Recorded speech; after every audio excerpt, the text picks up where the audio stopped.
భిక్షాటన చేసి వినూత్న రీతిలో నిరసన తెలిపిన నారాయణపూర్ గ్రామస్తులు.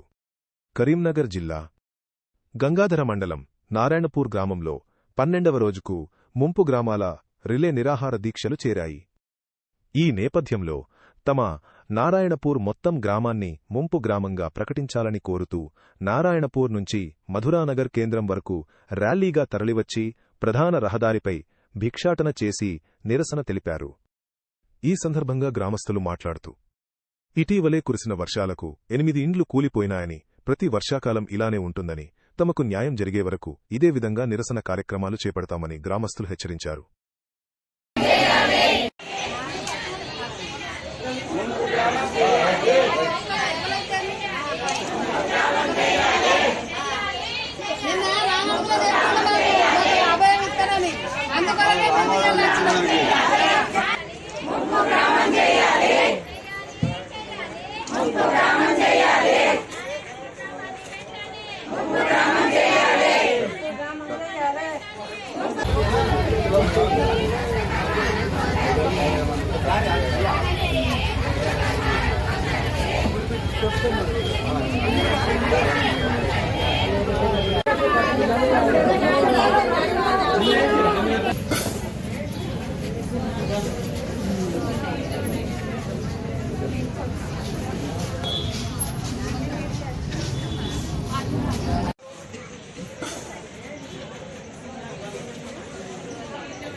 మా ఊళ్ళోకి వచ్చి నువ్వేం హామీ ఇచ్చినవో అది నిలవేరు.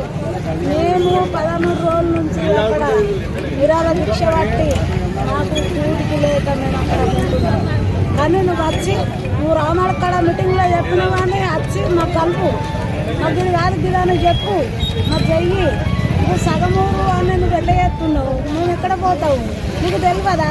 ఆనాడు అనుమల్లా దేవుని నన్ను కొట్టేసి అన్నా నువ్వు మేమేం కోపం చెయ్యం, నిన్ను ఏమన్నావు. నువ్వు వచ్చి మమ్మల్ని గుచ్చ అవుతారు, ఇప్పుడు గుచ్చం ఎత్తుకోమని నువ్వు చేస్తున్నావు. నువ్వు అక్కడక్కడ ఉండి పెద్దగా చెప్తే మాకు మంచి అనిపించలేదు. మా ఊళ్ళోకి వచ్చి మాకేదో నిలవేరు అన్న, దయచేసి ప్లీజ్ చెప్తున్నా. మా కంటినీరు ఏదైనా మాలం అవుతుందో పిల్లలు నిడిచిపెట్టి పిల్లలు నిడిచిపెట్టి మేము సావటి కాడ కూర్చుంటున్నాము. మేము ఎందుకు కూర్చుంటున్నావు? నీకు రోజు చూస్తలేవా? మా కట్టం నువ్వు చూడవా? అలాంటి మీ కట్టం నేను చూడలేదా? మీ కట్టం చూసి నేను ఊళ్ళో నేను మొత్తం ఎత్తుకుంటా అని చెప్పినావు. అందరం ఒక్కటి పోకుండా నీకే వేస్తున్నాం మేము ఓటు. మేము ఇంకోవరకు వేయలేదు. నువ్వు తెలిసినవు వెళ్తావానే, కానీ మా కష్టం నువ్వు నెరవేరు. మా ఊరేంటో దయచేసి ప్లీజ్ లేపాలి. మా పొల్లగంలో అవుతారో మేమో అవుతారో మేము ఎత్తంగా నువ్వు చూస్తున్నావు అన్నా. నువ్వు ఎట్లా వచ్చినావు మా ఊళ్ళకు? అట్లా రా, రేపు వచ్చి ఏదో ఒకటి చెప్తావు మాకు. మేము గుచ్చబెట్టుకోగా నువ్వు ఎట్లా చూస్తున్నావు అన్నా? నువ్వు వచ్చి అధికారులకు వచ్చినావు, అత్తమనా నీ ముఖం చూసినావు. మేము వేసినప్పుడు మాకు పిచ్చ అవుతారని రేపు నువ్వు మా గుచ్చ వల్ల చేయకు. మేము రోడ్డు మీద అడకతిన గతి మమ్మల్ని చేయకు. నువ్వు 12 ఇళ్ళని నువ్వు 60 ఇళ్ళు 50 ఇళ్ళు ఎట్లా తీసుకుంటున్నావో ఆ నిర్ణయం ఏంటో మాకు చెప్పుకో. దానికి దాన్ని నీకు ఫోన్ చేసుకోలేమలో ఏమైతే ఊళ్ళో విడతలేము. మేము ఏడాడమంటే ఏడుతున్నాం, అదే 10 హౌస్ కింద తింటున్నాము, ఒకటి తింటలేము.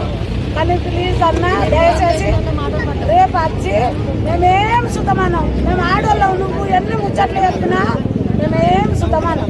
మాకు గతంలో ఇప్పుడున్న ప్రస్తుత ఎమ్మెల్యే గారు మెడికల్ సత్యం గారు మా ఊరు హనుమండ్ల మీద ఒట్టేసి మా ఊరిని ముంపు గ్రామంగా ప్రకటిస్తా అని అయితే చెప్పిండు. ఆ ముంపు గ్రామం చేయాలని చెప్పి మా ఊళ్ళో రిలే నిరాహార దీక్ష ప్రారంభించడం జరిగింది. ఈ రోజుకి 12వ రోజు. మమ్మల్ని ఎవరు కూడా పట్టించుకుంటలేరు. మా ఎమ్మెల్యే గారు కూడా మా దిక్కు చూస్తలేరు. ఇప్పటికైనా రావాలని చెప్పి గతంలో ఒక వారం కింద వర్షం కొడితే 8 ఇళ్ళు కూలిపోయినాయి.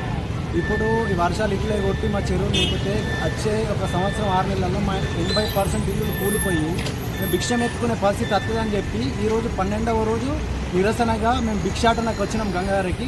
మా ఎమ్మెల్యే గారికి మేము వేడుకుంటున్నాం, తక్షణమే మీరు దిగువచ్చి మా ఊరిని ముంపు గ్రామంగా ప్రకటించి అవార్డు ప్రకటించి జీవోని తీసుకురావాలని చెప్పి మేము మనస్ఫూర్తిగా మా ఊరి ప్రజల పక్షాన నేను కోరుకుంటున్నాను.